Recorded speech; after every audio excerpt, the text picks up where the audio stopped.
What's up everyone, John Rettinger from Techno Buffalo here with an unboxing for you that I'm very excited about. This is the Sony Ericsson Xperia X10. This is Sony's take on Android operating system. They've put a new skin on it, Timescape and Mediascape, which supposedly add a lot of additional functionality. So without further ado, let's get started.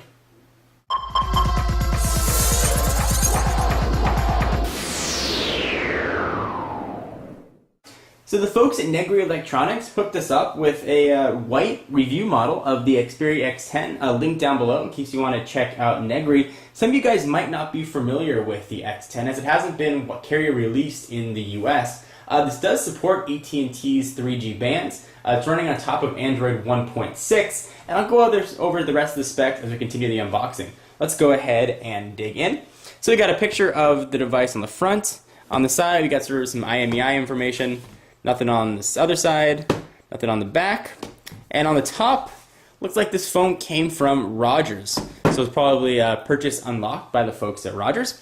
And it's going to set you back about $500. So go ahead and break the seals here, or at least attempt to. Without slicing a finger, which is always a difficulty with this ridiculous knife. And push that off to the side. Let's go ahead and dig in.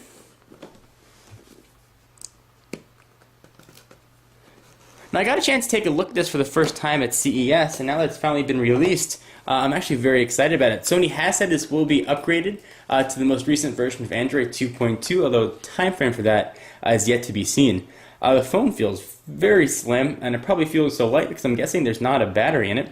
Let's go ahead and see what else you're going to get in the box. Go ahead and pull the top off. Looks to be a pretty standard unboxing experience. So we've got a battery, which is of size, if we can find it on here. Looks to be a 1500 milliamp hour battery, so that should power it quite nicely. We've got sort of probably your usual array of accessories, stereo headphones,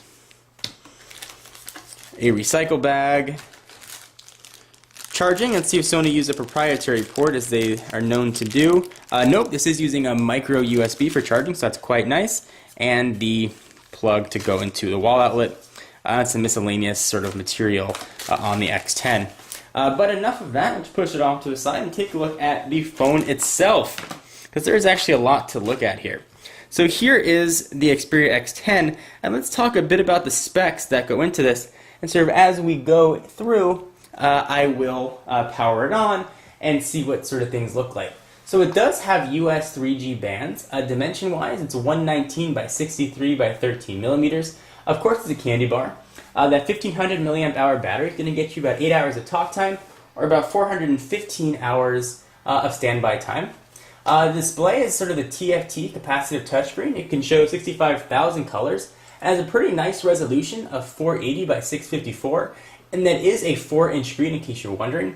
It's powered by a 1 GHz Snapdragon processor. So this thing should be pretty fast and powerful. Although, from what I understand, it does not support multi-touch yet. So we'll see if that's actually the case. This is running, like I mentioned, a skinned version of Android 1.6. So let's go ahead and dig on in and see what else we have. Dig on into the phone, rather, and see if we can get off the back and pop in this battery and do sort of a first boot up and see what it looks like. Alright, so we got the back of this phone pulled off, and I should mention that this does have an 8.1 megapixel camera on the back with LED flash. It has a touch focus, image stabilization, geotagging, face and smile detection, which is kind of neat. And it does shoot, of course, video at WVGA at 30 frames per second. So here is the micro SD card, which is going to come installed, and it is a 16 gigabyte card, which is quite nice to sort of have in there. Let's go ahead and pop in the battery. Turn this thing on and see what this Mediascape and Timescape interface looks like. So go ahead and hit the power, and while I'm powering this thing on, I'll continue sort of a tour of the device. So we've got your power and lock button on the top, 3.5 millimeter headset jack, micro USB charging port on the side. On the left, don't really have much. On the right, you've got a volume toggle. Push the back all the way in place. Got a volume toggle. It looks like a hard button for the camera. On the back, you've got, or on the bottom rather, speaker and microphone. And the back, you've got your 8.1 megapixel sensor and LED flash. And this is the white model. It does also come in black, although I am kind of preferred to the white model. So it's telling me to connect this to a charger. It's got less than 5% battery, so I'm going to go ahead and do that. and we will come right back. Alright, so we're going to take a look at this phone for the first time. I just plugged it in, so it's not going to die on us. Here is the new unlock screen for the Timescape and Mediascape. You sort of swipe it up. Now I'll go through sort of the usual array of setup. We'll go for English, United States, welcome. So I'm going to go ahead and go through the usual setup stuff, and I'll come back in a minute and show you what the operating system looks like.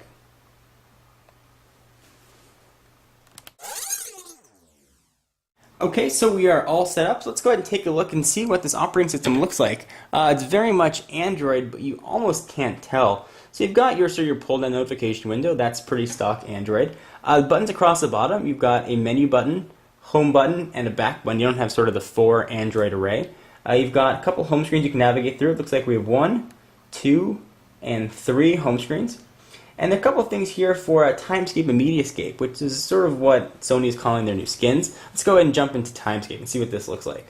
So this is Tile set up to set up Timescape. We'll go ahead and skip setup services. This is a way that you can sort of go through and view all of your email notifications and things like that. And you get sort of a tray at the bottom. You can scroll through. You can go to Facebook and sort of go through and check out all of your missed calls.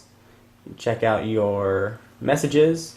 There's Facebook. This sort of everything will show up, and you can flick through it and scroll sort of as you like. It sort of amalgamates and combines all of your accounts. And Mediascape is something very similar for the media side of it, for pictures and stuff. Sort of puts them all into one screen for you.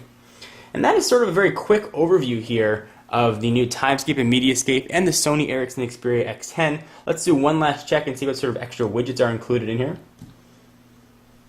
And it looks like it is very much stock Android with a bit extra, so you get web thumbnails, quick settings, and Timescape, and that is about it. So 4-inch phone, US 3G for AT&T bands. A lot to like about this in a very thin package. But before I go, let's do just a real quick size comparison and see how this thing stacked up to the competition. I will go ahead and unplug this 4-inch behemoth. So here it is next to the iPhone 4. You can see that the size difference isn't that much. If you go ahead and stack on top of each other, a bit different. And from a thinness standpoint, the X10 is very thin. If we bring in a bit of a larger phone, here is the Evo 4G. See the 4.3-inch screen compared to the 4. You definitely notice that 1/3 of an inch. Side to side, you can see how thin the X10 is. And lastly, here is the X10 with the Droid X. You can see that the Droid X is definitely the big daddy of them all, and there's clearly a thickness difference here. So hope you guys enjoyed. Thank you to the folks at Negri Electronics for hooking us up with this review unit. Some more coverage on the X10 will be coming up, including a look at its little brother. Anyway, I am John Rettinger from Techno Buffalo, and I will see you in the next video. Bye-bye.